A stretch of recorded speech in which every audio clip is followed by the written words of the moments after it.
أعوذ بالله من الشيطان الرجيم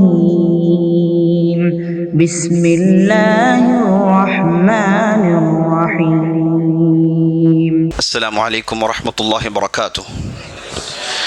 إن الحمد لله نحمده ونستعينه ونستغفره ونعوذ بالله من شرور أنفسنا ومن سيئات أعمالنا.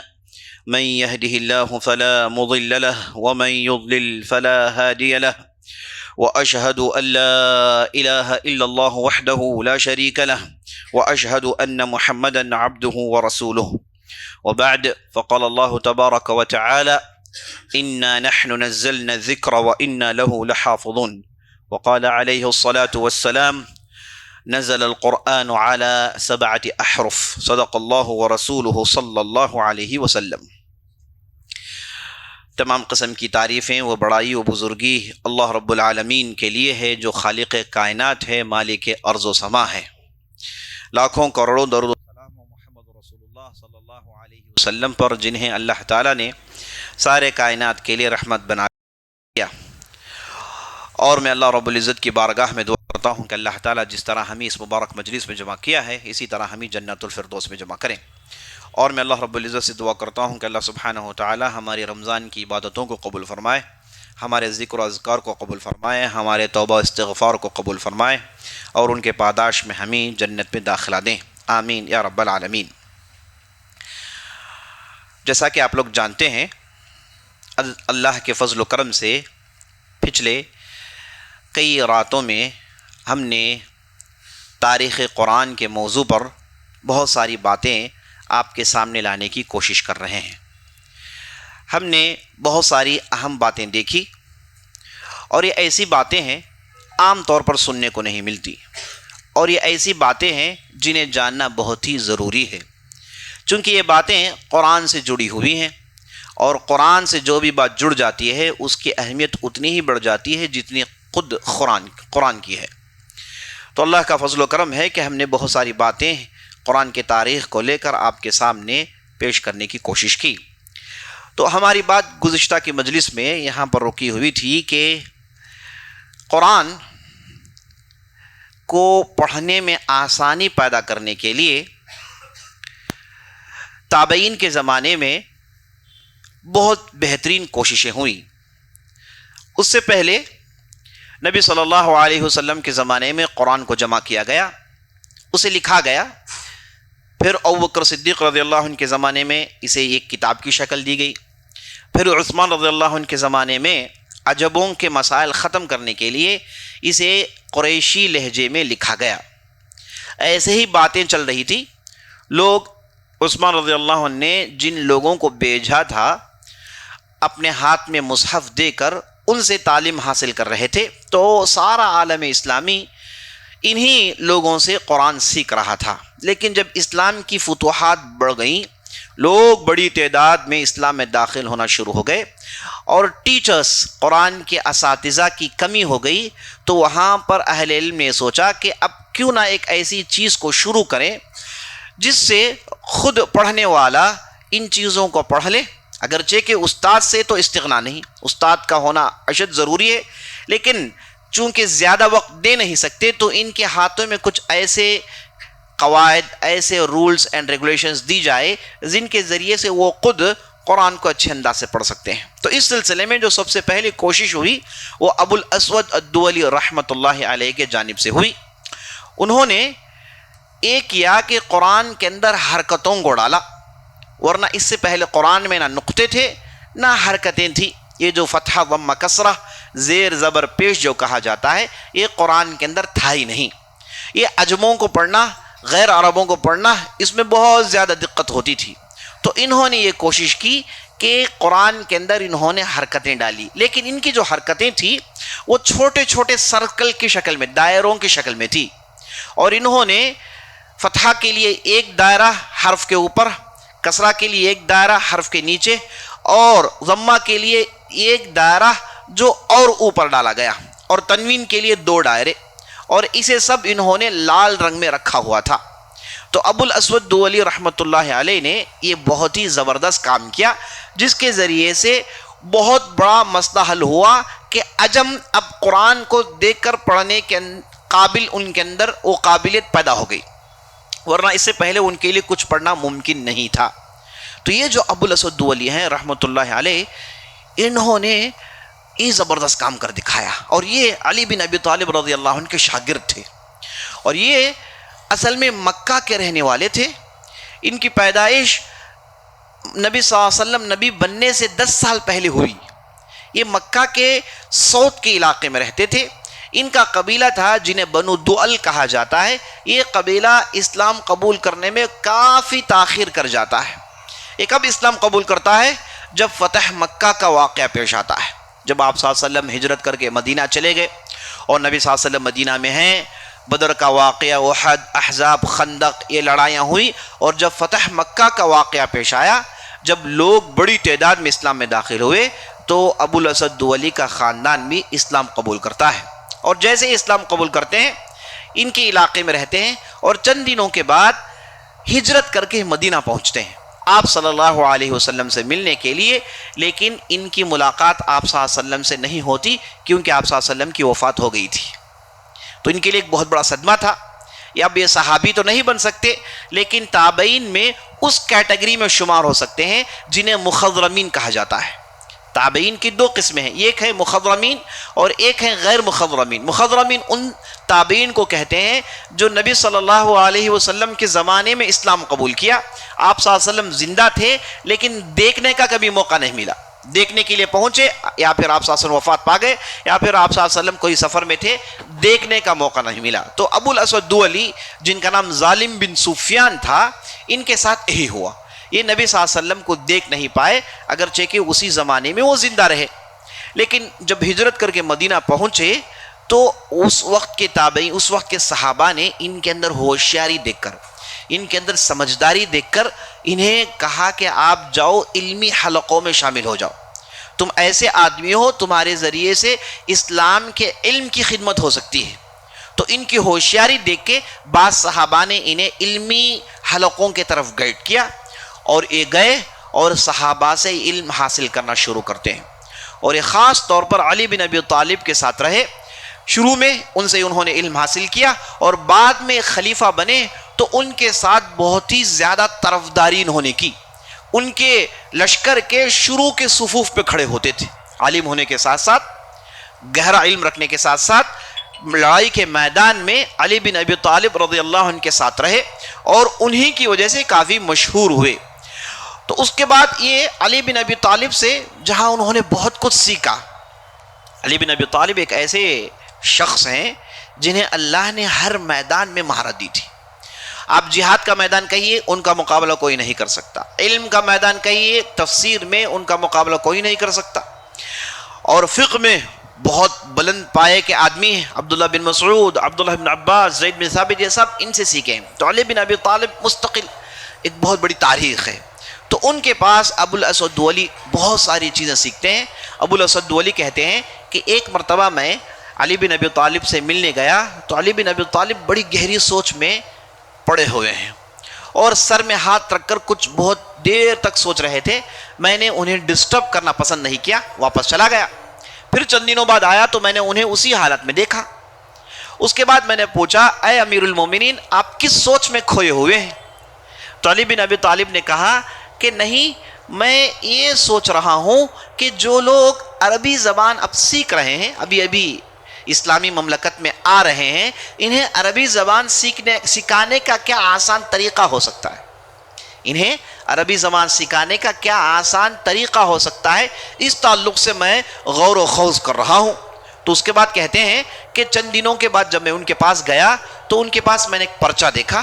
اس پرچے میں انہوں نے عربک گرامر کے بیسکس کو انہوں نے لکھا تھا، اور انہوں نے اس پرچے کو میرے سامنے ڈال دیا۔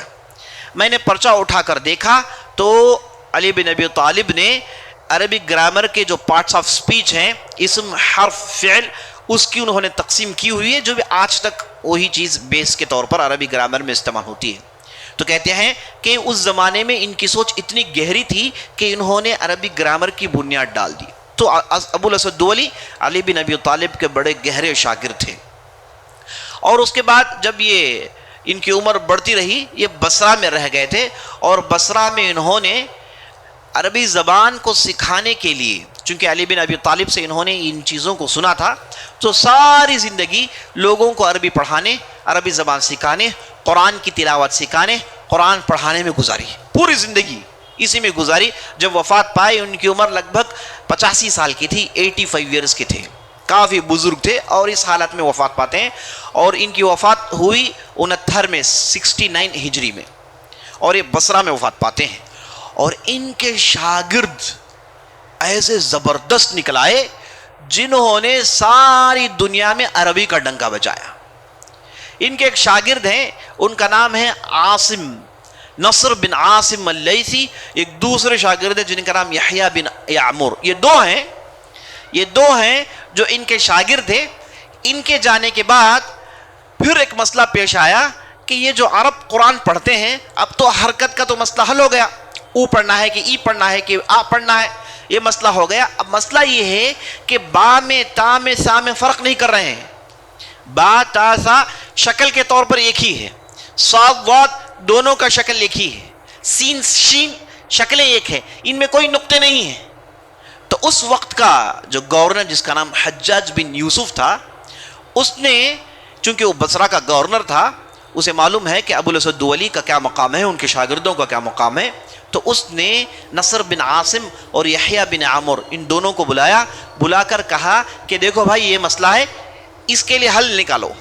آپ کے استاد نے پہلے حرکتوں والا حل نکالا، اب جائیے، اب ان حروف کو لے کر کیسے فرق کر پائیں گے، یہاں پر بہت زیادہ غلطی ہوتی ہے۔ حجاج بن یوسف جو ہیں، یہ صاحب تھے تو بڑے ظالم، بہت ہی ظالم، خون بہانا ان کے لیے پانی پینے کے برابر تھا۔ ان کی مجلس میں، ان کے دربار میں لوگ جمع ہوتے تو ان کے جو وزراء ہوتے وہ اپنے کپڑوں کو اوپر اٹھا کے رکھتے، کیونکہ کیا پتا کب کس کی گردن گر جائے اور خون کے چھینٹے گر جائیں کپڑوں میں، تو اس لیے لوگ اپنے کپڑوں کو تھامے رکھتے تاکہ کپڑے خون سے گندے نہ ہو جائیں۔ تو اس حد تک ظلم تھا یہ صاحب کا۔ یہ صاحب اصل میں صاحب تھے قرآن کے استاد۔ طائف کے اندر بچوں کو قرآن کا حلقہ پڑھاتے تھے، بچوں کو قرآن حفظ کراتے تھے۔ یہ وہ زمانہ تھا جب عبداللہ بن زبیر مکے کے خلیفہ تھے۔ عبداللہ بن زبیر آپ صلی اللہ علیہ وسلم کے ایک بہت ہی خاص صحابی، انہوں نے عبد الملک بن مروان بن حکم سے مخالفت کی، کہا کہ حجاز کا میں خلیفہ ہوں، پورا حجاز، مکہ، مدینہ، طائف کا میں خلیفہ ہوں۔ انہوں نے یہ اعلان کر دیا، اور ان کے ساتھ کئی صحابہ بھی تھے۔ تو یہ صاحب جب خلیفہ بنے عبداللہ بن زبیر، ان کے زمانے میں حجاج بن یوسف طائف میں یہ قرآن کے حلقے کے استاد تھے، اور انہیں اور عبداللہ بن زبیر کے درمیان کچھ اختلافات ہوئے، تو یہ صاحب طائف چھوڑ کے اب چلے جاتے ہیں، کہاں چلے جاتے ہیں؟ دمشق، جہاں پر اموی سلطنت کا بیس تھا۔ اب اس زمانے میں عبد الملک بن مروان نامی ایک زبردست خلیفہ تھے جو دمشق کے اندر حکومت کر رہے تھے۔ اب انہیں خواہش یہ تھے تو قرآن پڑھانے کے استاد، لیکن سوچ بڑی بلند تھی اور بڑے منصب حاصل کرنے کی خواہش تھی، حکومت کے لیول تک پہنچنے کی خواہش تھی، تو اس موقع کے تلاش میں تھے۔ تو اتفاقاً ہوا یہ کہ ایک مرتبہ عبد الملک بن مروان جو دمشق کے خلیفہ تھے، ان کے مجلس میں چلے جاتے ہیں، دربار میں کئی لوگ ہیں، یہ صاحب بھی چلے جاتے ہیں، تو دربار میں ایک مسئلہ پیش آتا ہے۔ دربار میں مسئلہ یہ پیش آتا ہے کہ خلیفہ کے پاس بعض پولیس آ کر کہتے ہیں کہ یہ گروپ ہے لوٹیروں کی، ہے نا، یہ لوٹیرے گروپ کو ہم نے ہزار کوشش کی، پکڑ نہیں پا رہے ہیں، یہ لوگوں کے مال کو چرا لیتے ہیں، جو بھی قافلہ نکلتا ہے خوب لوٹ لیتے ہیں، اب تک کئی لوگوں کو انہوں نے لوٹا ہے، اب یہ مسئلہ کیسے حل کر پائیں گے؟ پولیس نے ہزار کوشش کی، کچھ نہیں ہوا۔ تو عبد الملک بن مروان نے جتنے بھی ان کے خاص لوگ تھے ان سے کہا کہ ہے کس کے پاس کچھ حل؟ تو عوام میں جو حجاج بن یوسف صاحب کھڑے تھے انہوں نے چیخ کر کہا کہ میرے پاس ہے حل۔ خلیفہ نے پلٹ کر دیکھا تو آدمی بدصورت آدمی، نہ چہرے میں رونق، کچھ نہیں، لیکن زبان میں اتنی تیزی تراری کہ عبد الملک بن مروان نے کہا کہ اس آدمی کو سامنے لاؤ۔ تو حجاج بن یوسف کو سامنے کھڑا دیا گیا۔ حجاج بن یوسف سے عبد الملک بن مروان نے کہا کہ بتاؤ بھائی تم کون ہو؟ تو حجاج بن یوسف نے کہا اے خلیفہ، آدمی کے شکل اور اس کے کپڑے میں مت جائیے، آدمی کے کپڑے کے اندر جو آدمی ہے اس کی حقیقت کی طرف جائیے۔ تو عبد الملک بن مروان تھوڑی دیر کے لیے تھرا گیا. اس نے کہا کہ آدمی میں واقعی دم ہے. تو اس کے بعد نے کہا کہ کیا تمہارے پاس اس کا حل ہے؟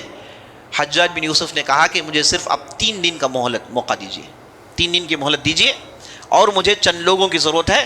اس کے بعد دیکھیے کہ میں اس لوٹارے کو آپ کے پاس کیسے پہنچاتا ہوں. 3 دن گزر گئے اور چوتھے دن حجاج بن یوسف نے اس لوٹیرے کو اپنے ہاتھ میں پکڑ کے کھینچ کے خلیفہ کے دربار میں پہنچایا. خلیفہ تھرا کر رہ گیا کہ بھائی ہماری پولیس, ہماری جتنے بھی لوگ ہیں, کوئی کام نہیں کر پائے, تم نے کام کیسے کر لیا؟ پوچھا کہ کیا حکمت اختیار کی؟ تو حجاج نے کہا کہ کچھ نہیں, مجھے معلوم ہے کہ جو لٹیرے ہوتے ہیں کافی بھوکے ہوتے ہیں, وہاں پر بھی پیٹ کا مسئلہ, کھانے پینے کا. تو یہ جو لٹیرے ہوتے ہیں انہیں کھانے پینے کا جو ہے ہمیشہ واندہ رہتا ہے. تو میں نے کیا کیا, میں نے یہ کیا کہ یہ اصل میں لوٹتے ہیں اور پہاڑوں میں چھپ جاتے ہیں. یہ کہتے ہیں کہ میں نے ایک ایسا قافلہ تیار کیا اور قافلے والوں سے کہا کہ اس کے اندر ایک ایسا حلوہ بنائیے جو بہت ہی لذیذ ہو اور اس کی باز دور تک پہنچے. تو قافلے والوں میں ہانڈیوں میں ان حلووں کو بنایا گیا اور یہ ہانڈیاں دے کر قافلے والوں کو ان راستوں سے نکالا گیا جہاں پر عام طور پر لوٹ ماف ہوتی ہے. اب جب یہ قافلہ نکلا تو یہ جو لٹیرے تھے, دن کا موقع تھا, دن میں لوٹتے نہیں ہیں, راتوں میں لوٹتے ہیں. اب یہ قافلہ دن میں نکلا ہے اور خوشبو جو آ رہی ہے انہیں پاگل کر رہی ہے, تو اپنے آپ کو ضبط نہیں کر پائے, اچانک قافلے پر ٹوٹ پڑے.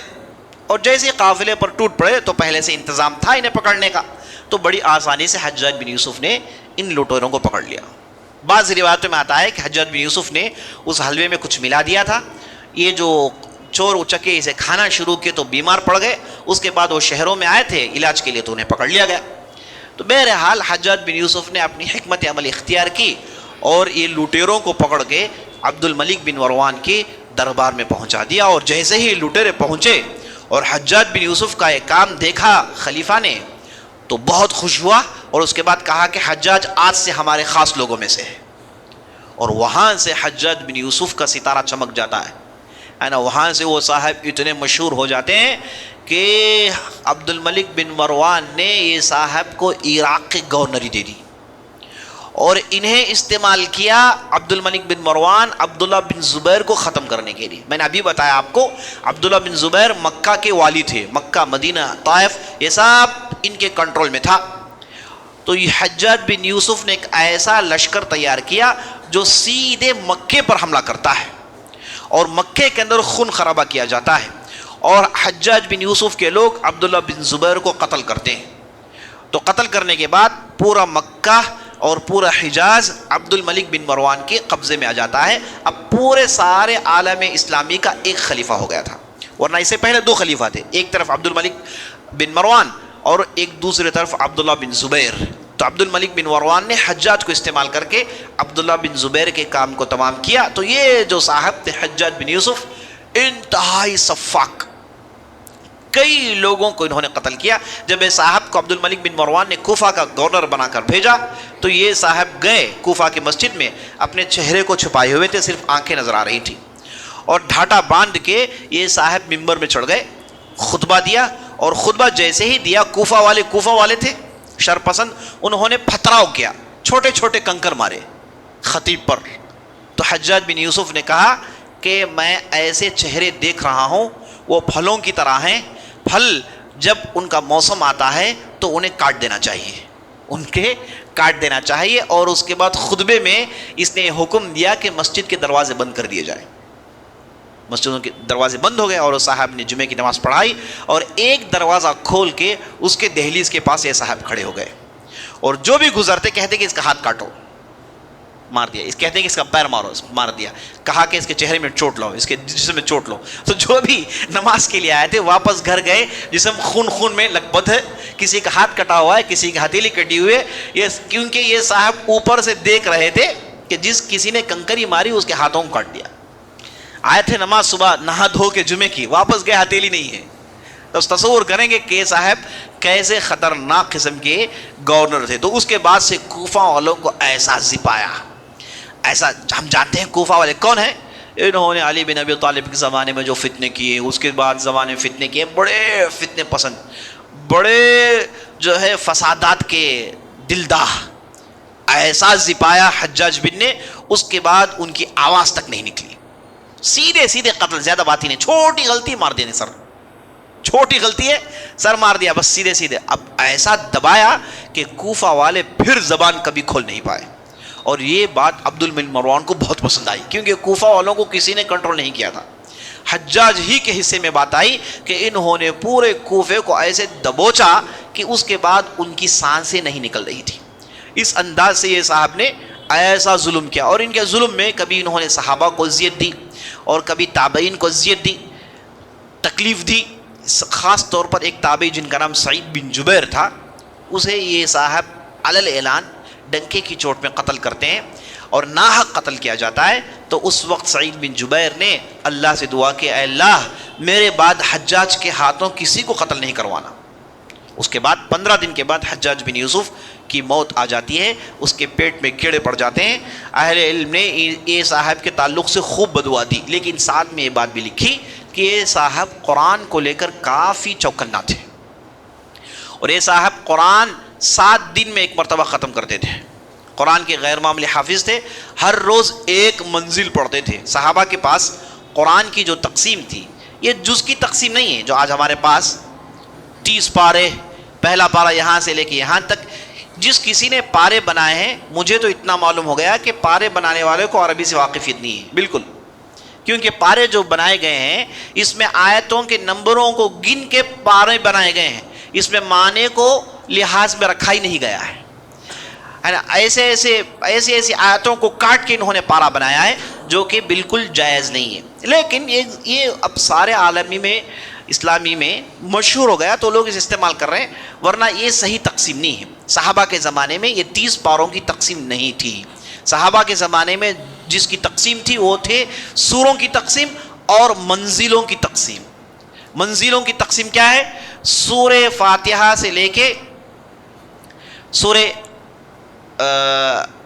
آراف تک، سورہ آراف سے لے کے سورہ مائدہ تک، سورہ مائدہ سے لے کے سورہ آراف تک. اس طریقے سے ان لوگوں نے قرآن کو 7 منزلوں میں تقسیم کی تھی. صحابہ ہر روز ایک منزل پڑھتے تھے. ایک منزل تقریباً آپ کو 4.5 جز کے آس پاس، 4 جز کے آس پاس پڑھتا ہے. تو ہر روز ایک منزل پڑھتے تھے، یہی تقسیم تھی. تو یہ جو صاحب تھے انہوں نے ہر روز ایک منزل پڑھنے کا ٹھانا ہوا تھا، اور زندگی بھر صاحب نے حفظ کیا، اور قرآن کو لے کر کافی سیریس تھے. قرآن کی صاحب نے خدمت کی، اور یہی صاحب نے کسے بلایا؟ نصر بن عاصم اللیثی اور یحییٰ بن عامر، یہ دونوں ابو الاسود دولی کے شاگرد تھے. دونوں کو بلا کر کہا کہ دیکھو بھائی، یہ حروف کا مسئلہ ہے، اس حروف کے مسئلے کے لیے آپ کچھ حل نکالو. اب یہ دونوں بیٹھے، دیکھا کہ کریں کیا. تو بعد میں انہیں یہ سوچ آئی کہ ہم یہاں پر نقطے استعمال کریں گے. با کے لیے ایک نقطہ رکھیں گے، تا کے لیے اوپر 2 نقطے، اور سا کے لیے اوپر 3 نقطے. اور انہوں نے لوگوں کو یہ بتایا اور یہ جسٹیفائی کیا کہ کیوں ہم نے با کو نیچے نقطہ رکھا ہے نا، کیوں ہم نے تا کے نقطے اوپر ڈالے، کیوں سا کے لیے ہم نے نقطے 3 ڈالے. انہوں نے اس تعلق سے خوب لکھا ہے، لیکن سبحان اللہ یہ چیز ہم تک پہنچی نہیں. انہوں نے کتابیں لکھی اور لوگوں کو بتایا کہ بھائی اس لیے ہم نے، یہ ہمارا آئیڈیا تھا، اس وجہ سے ہم نے اتنے بعض کے جگہ نقطے ڈالے، بعض کو نقطے نہیں ڈالے. دیکھیے سبحان اللہ، پورے عربی زبان میں 28 حروف ہیں، 28 حروف ہیں، اس میں سے 14 نقطے والے ہیں اور 14 بغیر نقطے کے ہیں. اب نقطے جو ہیں 1 سے لے کے 3 تک ہیں، بعض کے نقطے نیچے ہیں اور بعض کے نقطے اوپر ہیں، بعض کے نقطے نیچے ہیں اور بعض کے نقطے اوپر ہیں. اوپر نیچے نقطے ڈال کے ان لوگوں نے اس معاملے کو بڑی آسانی سے نپٹایا، اور حجاج بن یوسف کو یہ بہت ہی زیادہ پسند آیا. تو حجاج بن یوسف نے کہا کہ آج کے بعد جو کوئی بھی مصحف لکھیں گے، یعنی جو کوئی بھی قرآن لکھیں گے، اس کا نسخ کریں گے، وہ اسی طرز پر نسخ کیا جائے. تو ہو کیا گیا کہ پہلے سے لال رنگ کے چھوٹے چھوٹے دائرے ان کے استاد ابو الاسود دولی نے ڈالے تھے. اس کے بعد یہ 2 شاگرد آئے، ان لوگوں نے کیا کیا، ان لوگوں نے مختلف رنگ استعمال کیے، استعمال کر کے ایک ایک نقطے کے لیے ایک رنگ ڈالا. اور اس زمانے میں جب مصحف لکھا جاتا تھا بڑا ہی رنگوں کے ساتھ ہوتا تھا، لوگ دیکھتے تو رنگ رنگ تھے. تو یہ آگے چل کے اس کی بھی دقت پیش آئی، یہ کہ بھائی کب تک ایسے کریں گے، اس کے لیے اور حل چاہیے. تو اس کے بعد ایک بہت بڑے عالم اس کے بعد آئے جنہوں نے اس کا حل نکالا. تو بہرحال یہ آپ اچھی طریقے سے سمجھ لیجئے، پہلے ابو الاسود دولی نے حرکتوں کو ڈالا. ان کے زمانے میں حرکت چھوٹے چھوٹے دائروں کی شکل میں تھے اور پورے لال رنگ کے تھے. اس کے بعد ان کے شاگرد آئے, انہوں نے حروف میں نقطے ڈالے تاکہ حروف میں فرق کر پائیں. با تا سا میں فرق ہو, صاد واد میں فرق ہو, سین شین میں فرق ہو, ہے کہ نہیں؟ تو ان را زائی میں فرق ہو, دال ذال میں فرق ہو, تا وا میں فرق ہو. تو یہ حروف کی تقسیم ان لوگوں نے کی نقطوں کے ذریعے سے. تو اب مصحف کے اندر, قرآن کے اندر حرکتیں بھی آ گئی, نقطے بھی آ گئے. اور اسے آفیشلائز کرانے والے کون ہیں؟ حجاج بن یوسف ثقفی ہیں. ان کے کھاتے میں یہ نیکی لکھی جائے گی ضرور. اور علامہ ذہبی کہتے ہیں یہ صاحب کی اتنی برائیاں ہیں, برائیوں کے سمندر میں یہ صاحب کی نیکیاں کھل جانے والی ہیں. برائیوں کے سمندر میں یہ صاحب کی نیکیاں کھلنے والی ہیں, کیونکہ یہ صاحب کی اتنی زیادہ برائیاں ہیں. بہرحال جو بھی ہو, اے صاحب نے قرآن کی خدمت کی. اب قیامت تک جو بھی یہ نقطوں سے فائدہ اٹھائیں گے, قرآن پڑھنے میں انہیں مدد ملے گی ضرور بھی ضرور. وہ صاحب کے کھاتے میں اس کے اجر ملتے رہے گا. اور قیامت کے دن اللہ کے حوالے ہے کہ اللہ سبحانہ و تعالیٰ صاحب کے ساتھ کیا معاملہ کرے. بہرحال یہ تقدیر کی بات ہے. اب چلیے بات آگے بڑھاتے ہیں. اسی طریقے پر اس کے بعد مصاحف لکھے گئے, اسی طریقے سے لوگ پڑھتے گئے. اب مسئلہ اس کے بعد یہ پیش آیا کہ اس انداز میں مصحف لکھنے کے لیے کافی تکلیف ہوتی ہے, بہت سارے رنگ استعمال کرنے پڑتے ہیں. یہ کب تک چلے گا؟ یہ بہت مشکل کا سامنا کرنا پڑا بعد کے لوگوں کو. بعد میں ایک زبردست عالم آئے, یاد رکھیے عالم صاحب کا نام, ان کا نام ہے الخلیل بن احمد الفراہیدی. الخلیل بن احمد فراہیدی کہتے ہیں اگر دنیا کے 10 انتہائی ذہین لوگوں کی فہرست تیار کی جائے, پوری دنیا میں آج تک جتنے بھی عقل مند گزرے ہیں, ان عقل مندوں کی اگر فہرست تیار کی گئی 10, ان میں سے ان کا نام ہونا ضروری ہے. ان میں سے ان کا نام ہونا ضروری ہے. اتنا ذہین انسان ساری دنیا میں بہت ہی کم دیکھنے کو ملا ہے. ان کا نام ہے خلیل بن احمد الفراہیدی. یہ 100 ہجری میں ان کی پیدائش ہوتی ہے. یہ عمان میں پیدا ہوتے ہیں. یہ وہ صاحب ہیں. اب انہوں نے کیا کیا؟ انہوں نے دیکھا کہ نقطے تو آ گئے, حرکتیں تو آ گئی, لیکن کنفیوژن بہت ہے. تو اس کے بعد یہ صاحب ہیں جنہوں نے فتحہ کو ایک سلانٹنگ لائن ڈالا اوپر, کسرہ کو ایک سلانٹنگ لائن ڈالا نیچے, اور ضمہ کو چھوٹے واو کو چھوٹا کر کے اوپر بٹھا دیا. اس کے بعد تشدید, تنوین کو, حرکتوں کو ڈبل کر دیا. یہ جو بھی آج آپ دیکھتے ہیں, ہمیں سے کوئی ایسا آدمی نہیں ہے جس نے قرآن نہیں دیکھا ہو. ہر مسلمان قرآن دیکھتا ہے, فتحہ ضمہ کسرہ زبر زیر پیش سے واقف ہے, تو اس اعتبار سے بات سمجھنے میں آسانی ہے. تو یہ جو آج دیکھ رہے ہیں آپ, اسے کرنے والے خلیل بن احمد الفراہیدی ہیں. اسے فائنل ٹچ دینے والے خلیل بن احمد فراہیدی ہیں. اور ایسا کام انہوں نے کیا اس زمانے میں. دیکھیں ان کی پیدائش 100 ہجری کی ہے, بہت پرانے ہیں, اور ان کی وفات ہے 170 ہجری کی. لگ بھگ 70 سال تک یہ زندہ رہے. تو اس زمانے میں انہوں نے جو کام کیا آج تک لوگ اسے استعمال کرتے ہیں. اس کے بعد کوئی ڈیولپمنٹ نہیں ہوا. انہوں نے ایسا کام کیا, ایسا فائنلائز کام کیا, اس کے بعد کوئی ڈیولپمنٹ کی ضرورت ہی نہیں ہے. آج تک لوگ اسی فارمیٹ کو فالو کر رہے ہیں. آج آپ جو بھی دیکھ رہے ہیں مصحف کے اندر, حرکتیں جس شکل میں بھی آپ دیکھ رہے ہیں, اور حروف کے جو بھی نقطے آپ دیکھ رہے ہیں, یہ سب کام کرنے والے خلیل بن احمد فراہیدی تھے. یہ صاحب, ان کی ذہانت دیکھیے, سبحان اللہ. یہ پہلے آدمی ہیں جنہوں نے دنیا والوں کو ڈکشنری کیا سکھائی. حالانکہ انہیں معلوم نہیں, انہیں خود نہیں معلوم ڈکشنری کیا ہے, لیکن انہوں نے ایک ایسی ڈکشنری لکھی جس کا نام کتاب العین. ان کے بعد ہے نا جو بھی ڈکشنری لکھتے ہیں صاحب انہی کو فالو کرتے ہیں. ڈکشنری, اس کا آئیڈیا دینے والے ساری دنیا کو یہی خلیل بن احمد فراہیدی ہیں. انہوں نے ایک ڈکشنری لکھی جس کا نام تھا کتاب العین. اس میں انہوں نے کیا کیا؟ انہوں نے کہا کہ عربی زبان بہت آسان ہے سیکھنے کے لیے. اس کے روٹ لیٹرز 3 ہی ہیں, 3 سے زیادہ نہیں ہیں. 3 لیٹر سے اس کے جتنے بھی ناؤنز وربز بنتے ہیں بیسیکلی 3 ہی لیٹر سے بنتے ہیں, 3 سے زیادہ لیٹرز ہے ہی نہیں. تو انہوں نے یہاں پر میکس استعمال کیا, اور زبردست ذہین میکس کا ذہن تھا ان کا. تو انہوں نے یہاں پر میکس کو لا کے عربی میں استعمال کیا اور پروبیبلٹیز نکالے. کہا کہ 28 لیٹرز اگر انہیں first position, second position, last position میں ڈال کے اسے وہ کیلکولیٹ کرتے ہیں تو اس میں کئی ہزار الفاظ نکل آتے ہیں. کئی ہزار الفاظ میں کہتے ہیں کہ اتنے ہزار الفاظ استعمال میں ہیں, اتنے ہزار الفاظ استعمال میں نہیں ہیں. اب جو استعمال میں ہیں ان کے کیا معنی؟ انہوں نے پوری ڈکشنری تیاری کی. ساری دنیا کو پہلی مرتبہ ڈکشنری کیا ہوتی ہے دکھانے والے یہی صاحب ہیں جن کا نام خلیل بن احمد فراہیدی، اور انتہائی زاہد آدمی تھے۔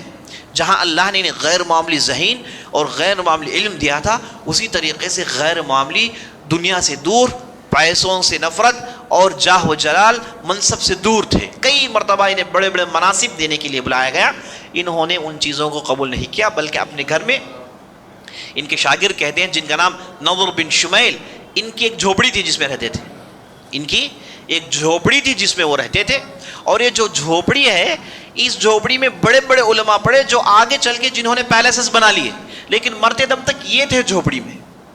یہ حالت میں انہوں نے زندگی گزاری، اور یہ شروع میں ان کا عقیدہ اباضی عقیدہ تھا۔ یہ شیعہ کے جو مخالف ہیں ان لوگوں کا عقیدہ ہے جسے اباضی عقیدہ کہتے ہیں، اس عقیدے سے متاثر تھے۔ اس کے بعد ایک زبردست عالم سے یہ متاثر ہوتے ہیں جن کا نام تھا ایوب سختیانی، جو بہت بڑے سلف کے عالم تھے۔ ان کی مجلسوں میں بیٹھ کے انہوں نے اپنا عقیدہ درست کیا، اور بعد میں اہل السنہ والجماعہ سلف الصالحین کے ائمہ میں سے شمار ہونے لگے۔ آج بھی اگر زبان کے ماہرین جو سلف الصالحین کے نہج میں اگر کوئی ہیں تو اس میں خلیل بن احمد فراہیدی کا نام آنا ضروری ہے۔ ان کی شہرت دیکھ کے اس زمانے کے پرشیا کے بادشاہ جن کا نام سلیمان بن حبیب تھا، انہوں نے ایک خط لکھا اور انہوں نے اپنے غلام کے ہاتھ میں دیا، کہا کہ جاؤ جا کے ایک خط دو خلیل بن احمد کے پاس اور انہیں ہمارے پاس لے کر آنا۔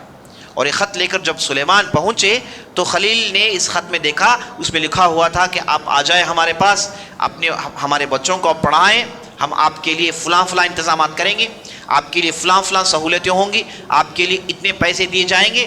تو خلیل بن احمد نے پوری باتیں سنی اور اسی خط کے پیچھے لکھا شعر میں جواب دیا، کہا کہ ہمیں سلیمان کی کوئی ضرورت نہیں ہے، اگر کسی کو پڑھنا ہے تو ہمارے پاس اسی جھوپڑی میں آئیں گے، اگر کسی کو پڑھنا ہے، کسی کو علم سیکھنا ہے تو وہ واپس ہمارے پاس اسی جھوپڑی میں آئیں گے، ہم کسی کے پاس جانے والے نہیں ہیں۔ تو اس انداز سے جہاں یہ زبردست ذہین، زبردست ہوشیار آدمی تھے، وہاں اتنے ہی اللہ سے ڈرنے والے عبادت گزار آدمی تھے۔ ان کا وقت صرف دو چیزوں میں گزرتا، ایک عبادت میں اور ایک علم پڑھنے میں۔ اور یہ ان کے بارے میں کہا جاتا ہے ان کا عقل ان کے علم سے زیادہ تھا۔ یہ سوچ کر ان کا ایسا ریسرچ ذہن تھا کہ ان کے علم سے ان کا ذہن بہت بڑا تھا، بہت ساری چیزوں کو انہوں نے ایجاد کیا۔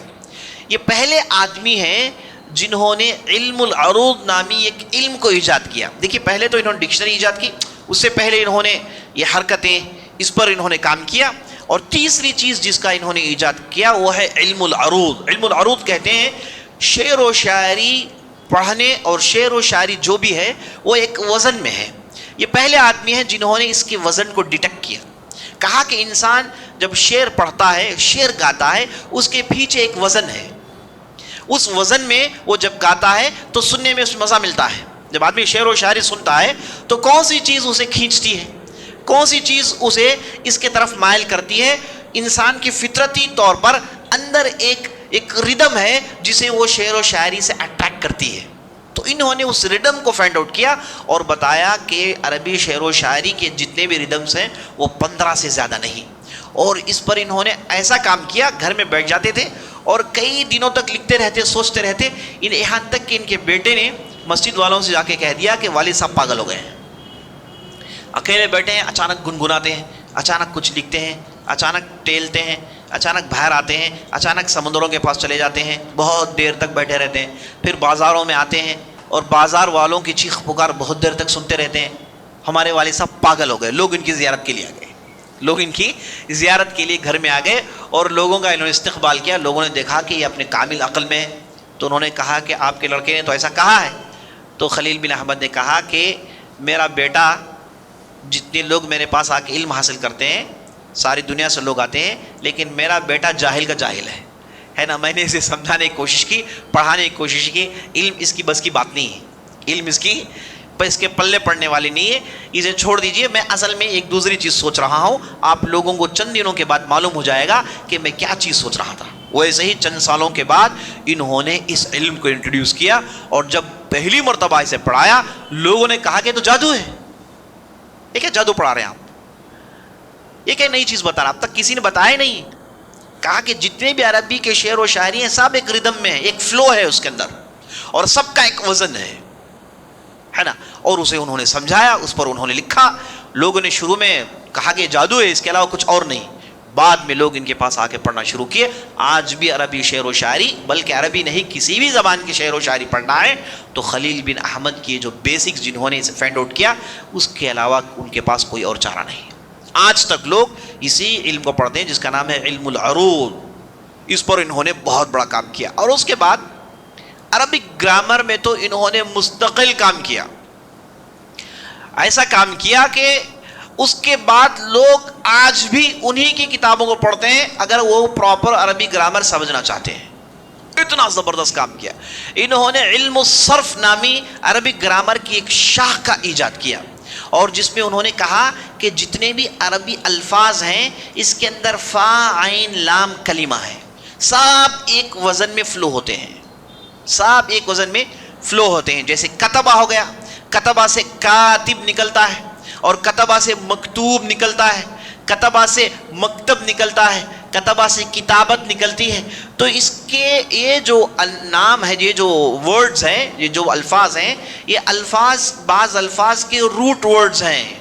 تو آپ اندازہ لگائیے، یہ ایک صاحب یہ بات کہہ رہا ہے تو اس کا معنی یہ ہے کہ اس نے جتنی بھی عربی اس وقت لکھی گئی تھی، جتنی بھی عربی لوگ اس وقت بول رہے تھے، جتنی بھی شعر و شاعری لوگ کہہ رہے تھے، سب انہوں نے پڑھ لیا، کوئی چیز نہیں چھوڑا. جتنے بھی اشعار تھے یہ سب انہوں نے پڑھا ہوا تھا. یعنی یہ ایک دو کتاب نہیں، میں بتا رہا ہوں جو بھی اویلیبل ہے دنیا میں جو بھی لٹریچر اویلیبل ہے سب پر ان کی نظر گزر گئی. تو اس کے بعد انہوں نے فائنل کنکلوڈ کیا کہ بھائی دیکھو میں جو بتا رہا ہوں یہ فائنل ہے، جا کے چیک کر لیجیے. اب جائیے مدینہ جائیے، مکہ جائیے، وہاں کے اعراب سے ملاقات کریے، وہاں کے گاؤں میں جائیے، وہاں کے گاؤں کے لوگوں کی زبان سنیے. میں جو قاعدہ بتا رہا ہوں اس قاعدے سے کوئی باہر نہیں. تو انہوں نے علم الصرف لکھا اور بتایا جتنے بھی عربی کے الفاظ ہیں سب ایک وزن میں فلو کرتے ہیں. آپ ایک وزن کو پکڑ لیجئے، باقی سب معنی خود بخود سمجھ میں آ جائیں گے. تو پہلی مرتبہ روٹ ورڈز فائنڈ آؤٹ کرنے والے، فا کلمہ، عین کلمہ، لام کلمہ، اسے وزن کر کے ایک فلو میں ہے یہ ثابت کرنے والے یہ خلیل بن احمد فراہی تھے. اب تصور کریں کہ آدمی کتنا ذہین ہوگا کہ اس نے پوری عربی زبان جو اس وقت اویلیبل تھی پڑھ لی. اب کوئی آدمی آ کے یہ نہیں کہہ سکتا کہ آپ جو کہہ رہے ہیں دیکھیے فلاں شاعر نے جو کہا ہے آپ جو کہہ رہے ہیں اس کے خلاف ہے، نہیں کہہ سکتا. سب نے کوشش کی، پوروں نے مل کے کوشش کی، گروپ میں بیٹھ کے کوشش کی کہ انہیں غلط ثابت کریں، کوئی ثابت نہیں کر پایا. تو ایسا زبردست انہوں نے پروڈکٹ دنیا کو دیا. اس کے بعد لوگ عربی زبان سیکھنے میں بہت آسانی ہو گئی. اتنی عربی زبان کو آسان اہل علم نے کر دیا کہ آج آپ 6 مہینے میں سیکھ سکتے ہیں، 6 مہینے میں سیکھ سکتے ہیں. اور اسے سیکھنے کے لیے آپ نہ عربی معاشرے میں ہونے کی ضرورت ہے، نہ آپ کو کوئی عربی ٹیچر کی ضرورت ہے. اتنا آسان کر دیا ہے. اور جس انداز سے عربوں نے ہمارے علماء نے عربی زبان کو آسان کیا، یہی آسانی کو دیکھ کر انگلش والوں نے اپنی انگلش کو آسان کیا ہے. انگریزی زبان جس انداز سے انہوں نے اسے آسان کیا، اس کے گرامر کو آسان کیا، سب انہوں نے عربی سے لیے. لیکن ان کا مسئلہ یہ ہے کہ ان کے پاس کوئی پراپر قاعدہ نہیں ہے نا. عربی انگلش زبان میں آپ یہ نہیں کہہ سکتے کہ ورڈ کے منیمم اتنے ہی لیٹرز ہیں. ایک ورڈ آئے گا جس کے 2 لیٹر ہیں، ایک ورڈ آئے گا اس کے 60 لیٹرز ہیں، ایک آئے گا کہ اس کے 25 ہیں، ایک آئے گا 40 ہیں. اس میں سے انگلش میں 70% فرانس زبان سے بھیگ لی گئی ہے نا، اس میں سے 20% عربی زبان سے لی گئی ہے. لوگوں کے پاس ہاتھ پھیلا کے انہوں نے انگلش زبان بنایا ہے. لیکن عربی آئیے دیکھیے خالص عربی کے الفاظ ہیں.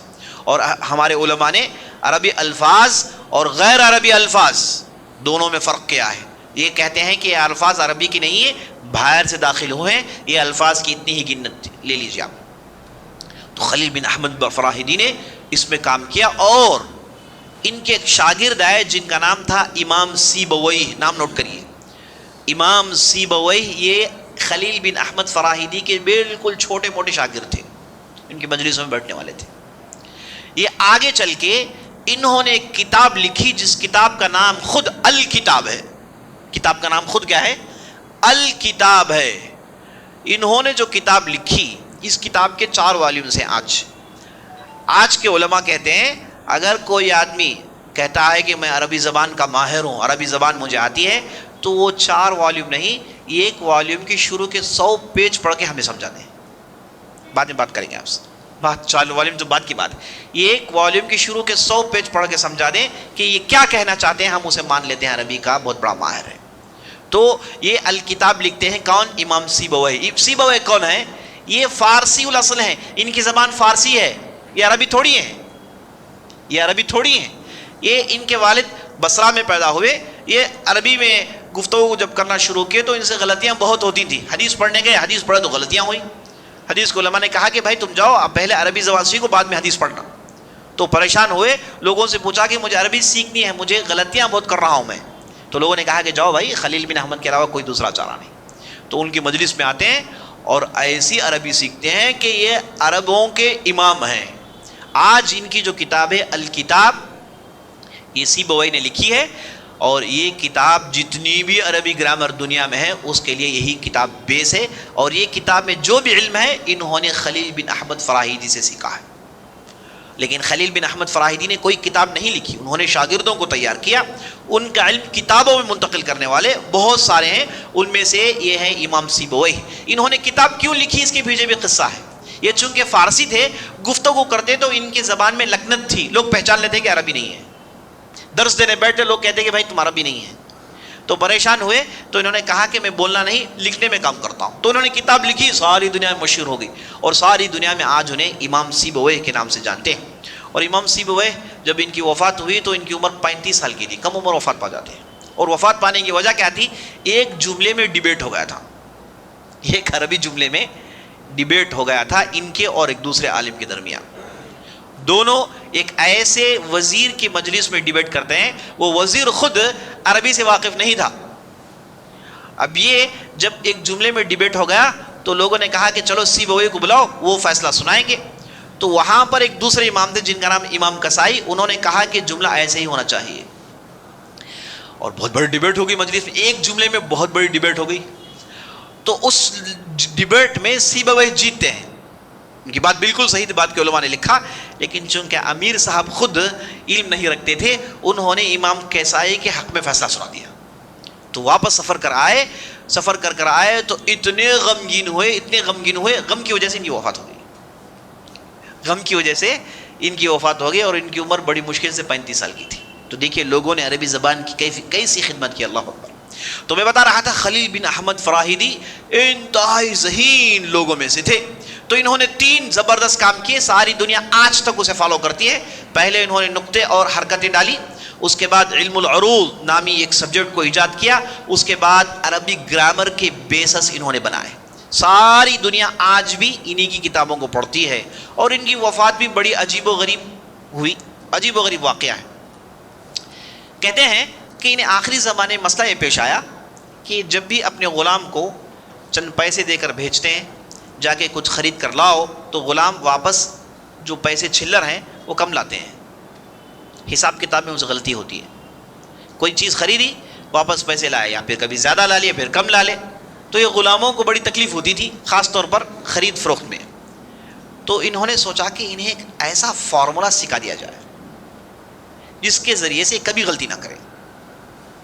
کہتے ہیں کہ اس تعلق سے کئی دنوں تک سوچتے رہے اور اس پہ کام کرتے رہے اور تقریباً وہ اس فارمولے تک پہنچ گئے تھے. یعنی وہ فارمولا کچھ زیادہ نہیں تھا کہ صرف چند جملے تھے، وہ آپ کسی کو بھی سمجھا دیے وہ کبھی بھی میکس میں غلطی نہیں کرے گا، کبھی بھی حساب کتاب میں غلطی نہیں کرے گا. چھوٹی بیسکس بتانی تھی بس. کہتے ہیں کہ یہ اس تک پہنچ گئے تھے، لیکن اس سے پہلے ان کی وفات ہو گئی. اور وفات کیسی ہوئی؟ وفات ہوئی ایسے کہ جب بھی مسجد کے لیے نکلتے اس تعلق سے سوچتے نکلتے تھے. لوگوں نے انہیں ہمیشہ ایسے دیکھا کہ کہیں کھوئے رہتے، سامنے لوگ کسی نے سلام کیا، کسی نے کچھ کہا، کہیں اور کھوئے رہتے تھے، ذہن ان کا کہیں اور گھومتے رہتا تھا. تو ایک مرتبہ مسجد سے نکلے، کچھ سوچ رہے ہیں، سوچ ہی میں ہے، سیدھے مسجد کے تھام میں جا کے اپنے آپ کو مار لیتے ہیں. اب ایکسیڈنٹ ہو گیا، مسجد کے تھام سے سیدھے اپنے آپ کو مار لیتے ہیں. وہیں گر گئے، وفات پا گئے. لوگوں نے ان کے جو بھی انہوں نے چھوڑا تھا اس میں اٹھا کر دیکھا کہ وہ تقریباً فارمولا کے قریب پہنچ گئے تھے. ابھی صرف آخری ٹچ دینا تھا. اگر وہ دے دیتے تو کہتے ہیں کہ دنیا میں لوگ حساب کتاب میں اس کے بعد کبھی غلطی نہیں کرتے. تو ایسا ذہین آدمی، ان کی وفات ایسی اچانک ہو جاتی ہے. اہل علم کی وفات ایسی ہوئی. امام مسلم جو بہت بڑے محدث ہیں، ان کی وفات بھی بڑی عجیب و غریب تھی. کہتے ہیں کہ ایک مرتبہ مسجد سے نکلے، کسی نے کچھ مسئلہ پوچھا تو امام مسلم نے کہا کہ حدیث میں تو یہ نہیں ہے. وہ صاحب نے کہا کہ نہیں حدیث میں ہے. امام مسلم ہے. کہا کہ بھائی میرے نظر سے حدیث نہیں گزری. وہ صاحب نے کہا کہ نہیں ہے. کہتے ہیں کہ گھر میں آ گئے، اتنا غصہ آیا انہیں کہ کیسی یہ چیز مجھ سے مس ہوگی. تو اہل گھر والوں سے کہا کہ دیکھو کوئی آئے تو کہنا کہ آج مصروف ہوں، کسی سے ملنے کے لیے تیار نہیں ہوں. تو کمرے میں گئے. ان کے اہلیہ کو معلوم ہے کہ اگر کمرے میں چلے گئے تو پھر دنیا ختم ہو جائے گی، باہر نہیں نکلے گی. تو ان کے اہلیہ نے کمرہ بند کرنے سے پہلے ایک سمجھیے کہ ایک تھیلی، چھوٹی سی تھیلی، اس میں کھجور تھے. ان کے اہلیہ نے کہا کہ آپ کھائیں گے کچھ نہیں، کم از کم اسے تو کھا لینا. یہ اندر ڈال دیتی ہے. یہ اس تھیلی کو کھینچ کے اپنے بغل میں رکھتے ہیں اور ریسرچ کرتے جاتے ہیں. کھجور کھاتے جا رہے ہیں، ریسرچ کرتے جا رہے ہیں، کھجور کھاتے جا رہے ہیں. اور جب انہیں وہ مسئلہ مل گیا، وہ حدیث مل گئی، دیکھا کہ کھجور ختم ہو گیا پورا. اور اہل خاندان سے کہا کہ دیکھو میری موت آنے والی ہے. اور اس کے بعد اسی شام وفات پا جاتے ہیں. اسی شام وفات پا جاتے ہیں. تو بڑے عجیب و غریب جو ہے دنیا میں حادثے ہوئے ہیں. تو اس میں عجیب و غریب حادثہ یہ خلیل بن احمد بن فراہیدی کا. لوگ ان سے بہت سارے کہتے ہیں کہ بہت ساری جگہ انہوں نے انوینشنز کیے رکھے تھے. بعد میں لوگوں نے ان کی کتابیں دیکھی، انہوں نے جو کچھ بھی لکھا ہے اس میں دیکھا کہ کئی چیزیں انہوں نے آخر سمجھے کہ 95% کام کر لیا ہے. کئی ایک سبجیکٹس میں 95% کام ختم کر لیا ہے. فائنل ٹچ دینا تھا، لیکن اللہ کی مرضی تھی. اللہ چاہتا تھا کہ اتنی آسانی کر دی جائے تو کوئی علم نہیں پڑے گا، اتنی آسانی کر دی جائے کوئی محنت نہیں کرے گا. کم از کم لوگوں کو محنت کرنی چاہیے. علم کے راستے میں جو بھی ہوتا ہے وہ تو اب جنت کے راستے میں ہوتا ہے. جیسے نبی صلی اللہ علیہ وسلم حدیث میں ارشاد فرمایا، من سلک طریقا یلتمس فیہ علما سہل اللہ لہ بہ طریقا الی الجنہ. جو کوئی بھی آدمی جنت حاصل کرنا چاہتا ہے، جنت کو جانے کے لیے علم کا راستہ سب سے مختصر، سب سے آسان ہے. آپ علم میں وقت صرف کیجئے، علم سیکھے سکھائیے، یہ بالکل آسانی سے یہ راستہ جنت کو جانے والا ہے. تو اللہ کی مرضی تھی کہ لوگ اس میں مصروف رہیں، بہت ساری آسانیاں ہو جائیں تو پھر بعد کے لوگ کیا کریں گے، زیادہ پڑھیں گے نہیں. تو اللہ کی یہ مشیت تھی. تو ایسے ان کی وفات ہو جاتی ہے. تو خلیل بن احمد فراہیدی، ان کے تعلق سے اور بہت ساری باتیں میں مختصر سے اس کا کام لے رہا ہوں. تو یہاں پر ہم نے 3 لوگوں کے نام سنے. پہلے ہم نے ابو الاسود دولی، اس کے بعد نصر بن عاصم اور ان کے اور ایک ساتھی یحییٰ بن عمر، اور اس کے بعد خلیل بن احمد فراہیدی. یہ 3 حضرات، یہ 4 حضرات ہیں جن کی بدولت، جن کے احسانات کے تلے ہم دبے ہوئے ہیں. جب بھی آپ مصحف پڑھتے ہیں تو یاد رکھ لیجیے 4 افراد کے نام آپ کے ذہن میں آنے چاہیے. اب مجھے بتائیے آپ کو اس سے پہلے کب معلوم تھا ان لوگوں کے نام؟ آپ ان سے فائدہ اٹھا رہے تھے، آپ کو نہیں معلوم تھا کہ کس نے زیر زبر لکھا ہے کہ نہیں، لیکن فائدہ اٹھا رہے تھے. لیکن ان ناموں کو جب آپ نے جان لیا، اس کے پیچھے ان کی جو محنت ہوئی، اب جائیے اٹھا کر مصحف دیکھیے تو آپ کو احساس ہوگا کہ آپ کے ہاتھ میں کوئی عام چیز نہیں ہے. آپ کے ہاتھ میں اسلام کی پوری تاریخ ہے. آپ جو مصحف تھامے ہوئے ہیں، اس کے پیچھے ہزاروں علماء کی محنت ہے. یہ کوئی بچوں کا کھیل نہیں، یہ بہت بڑی چیز ہے. اس کے بعد آپ پڑھیے، آپ کے پڑھنے میں جو احساس آپ کے دل میں پیدا ہوگا وہ کچھ آسان نہیں ہوگا. یہی فائدہ ہوتا ہے جب آپ ان محنتوں کے بارے میں پڑھتے ہیں. تو انشاءاللہ ہم یہی روکتے ہیں. تو انشاءاللہ کل کی مجلس میں اسی طریقے سے اور مصحف کے ساتھ کیا ہوا، اور کون کون افراد اس میں تھے، اور ان کے کیا کارنامے تھے، یہ ساری باتیں انشاءاللہ ہم کل کی مجلس میں آپ کے سامنے لائیں گے. موضوع کے متعلق کوئی سوال ہے تو اب کریے گا ضرور انشاءاللہ.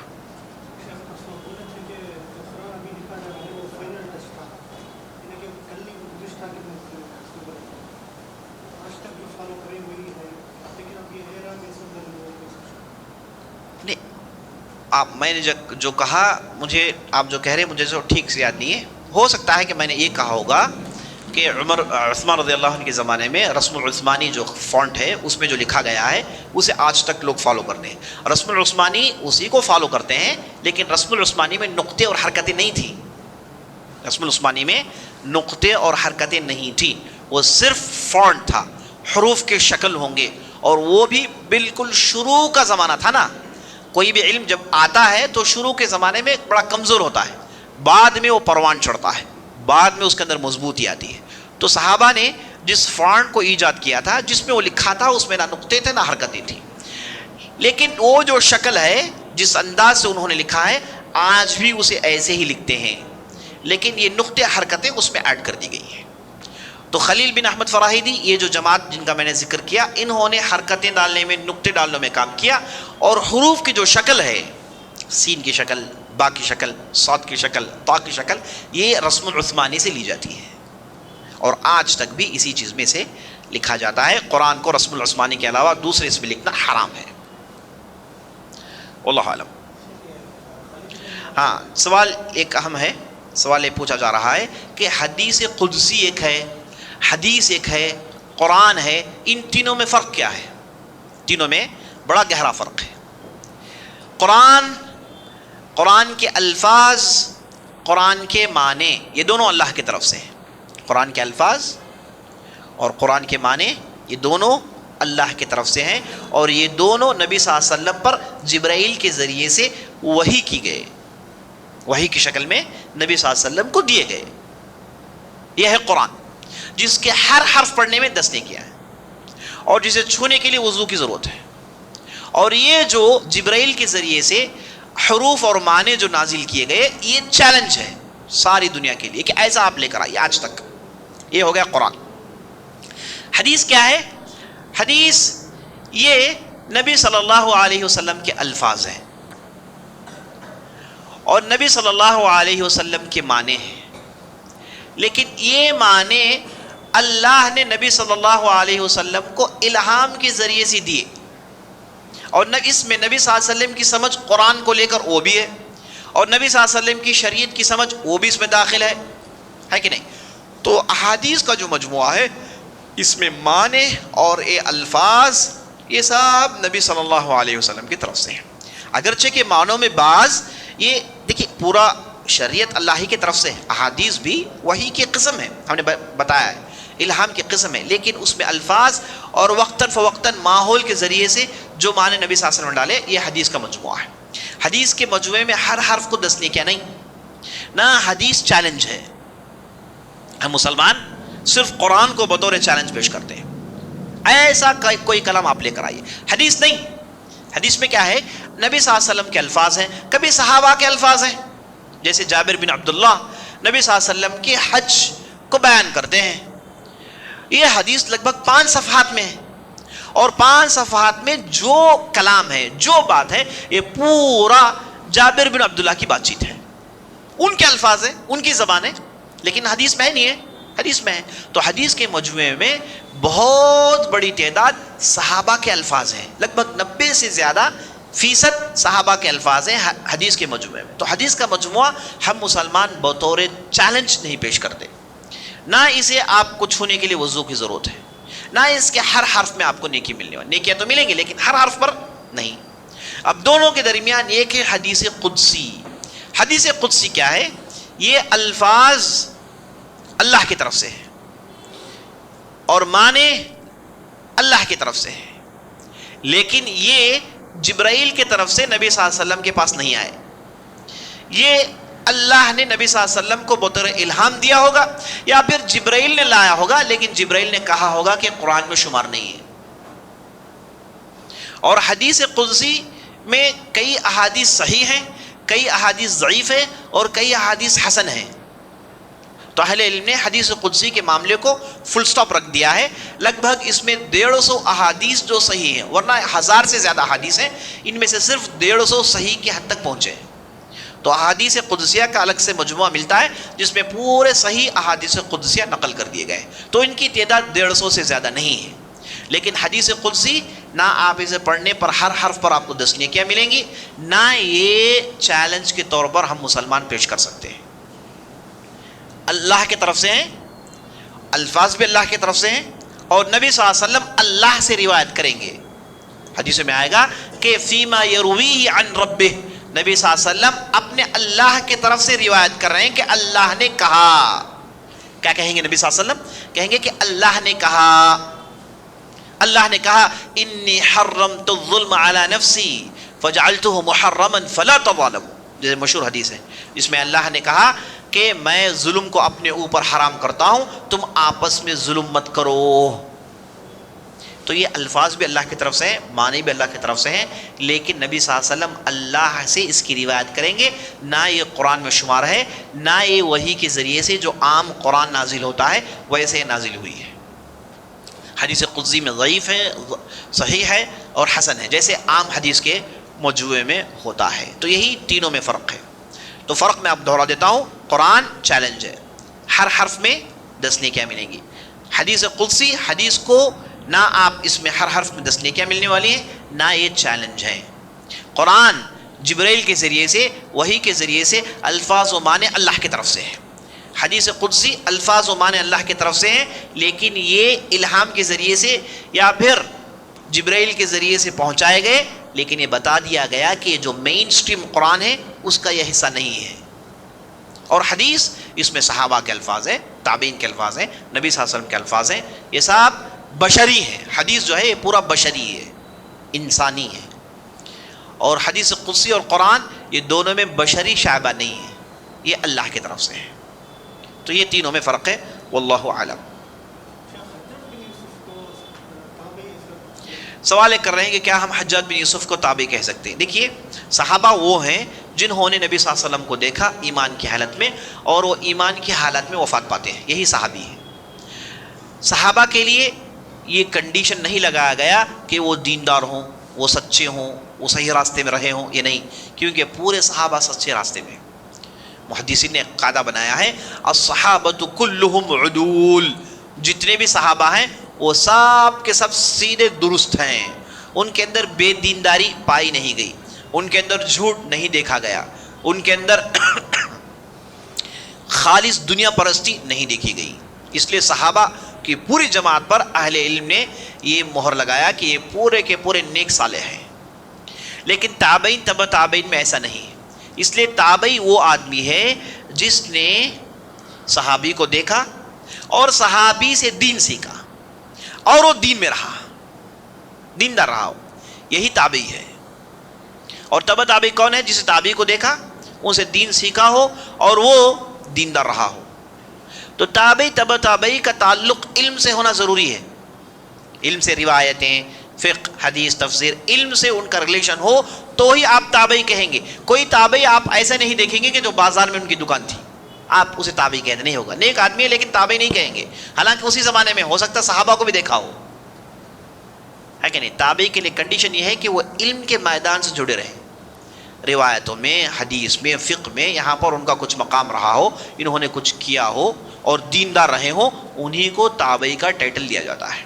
تو اس اعتبار سے حجاج بن یوسف صاحب یہ دین کے کئی اصول کے مطابق وہ باہر چلے جاتے ہیں، انہیں تابعی نہیں کہا جائے گا، واللہ اعلم۔ ٹھیک ہے، مجلس ختم کرتے ہیں۔ سبحانک اللہم وبحمدک، اشہد ان لا الہ الا انت، استغفرک۔